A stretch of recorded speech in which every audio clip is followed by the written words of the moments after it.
Dans le cadre d'une initiative très spéciale, la ville d'Argenteuil accueille l'association Agir pour le cœur des femmes. Dans ce reportage, vous serez amené à découvrir la mission que s'est fixée cette association. Permettre aux femmes les moins privilégiées d'accéder à un suivi médical personnalisé et gratuit.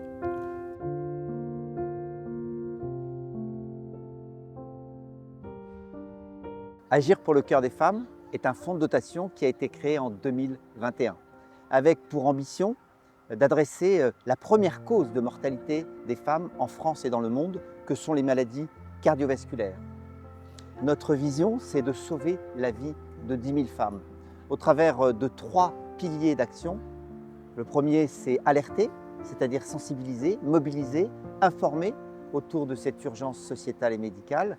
Anticiper, c'est le sujet de la prévention, bienveillante, efficace dans les territoires. Et puis enfin, agir sur le terrain. C'est ce que nous faisons par exemple aujourd'hui. Nous sommes à Argenteuil avec une étape du bus du cœur des femmes. C'est la 46e étape et nous avons déjà dépisté plus de 13 000 femmes au travers de cette opération.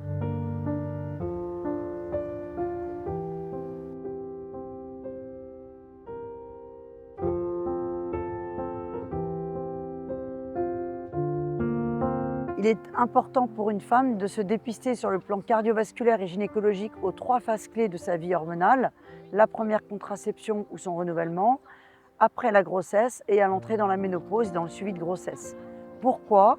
Eh bien parce que les maladies cardiovasculaires sont devenues la première cause de mortalité chez elles, tuant 200 femmes par jour en France. Et pourtant, par une prévention efficace, un repérage des facteurs de risque, on peut éviter à ces femmes de rentrer dans la maladie dans 8 cas sur 10. Donc voilà, c'est une prévention en action.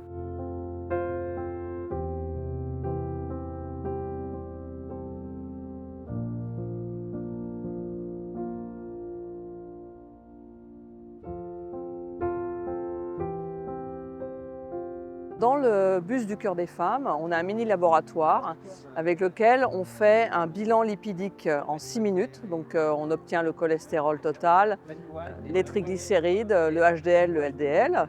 On fait une glycémie au bout du doigt. Tous ces examens sont faits au bout du doigt. Et on fait une créatininémie en plus dans le bus. En dehors du bus, on fait à toutes les femmes un électrocardiogramme. On fait une prise de tension, 3 mesures. Et on apprend à la femme à se prendre la tension pour du dépistage des hypertensions. Toutes les femmes repartent avec un tensiomètre au bras, donc elles peuvent continuer à se surveiller et également prendre la tension aux personnes qui l'entourent pour faire de la prévention à leur tour. Et quand on a un médecin vasculaire, on peut également faire des dopplers, des gros vaisseaux, des carotides, de l'artère abdominale, de l'aorte abdominale et des artères iliaques pour dépister des plaques ou des anévrismes de l'aorte abdominale. Alors le test de la créatinine est important parce qu'on a besoin d'avoir une idée de la fonction rénale de nos patients, enfin de nos femmes. C'est des femmes qui ne sont pas forcément suivies par des médecins, qui ne sont pas forcément dépistées. Donc lors de ce repérage, on pratique ce test en plus qui nous permet d'avoir une idée de leur fonction rénale et éventuellement de leur faire un suivi adapté à la suite du dépistage lors des étapes du bus. Oui, je connaissais ces problèmes, surtout parce que j'ai dans ma famille 2 personnes qui ont eu des problèmes de cœur, donc effectivement je connaissais bien le problème. Je conseille aux gens d'aller se faire dépister parce que après il est trop tard. Si on a un souci d'infarctus ou d'AVC, c'est beaucoup trop tard après, donc il faut absolument y aller et régulièrement.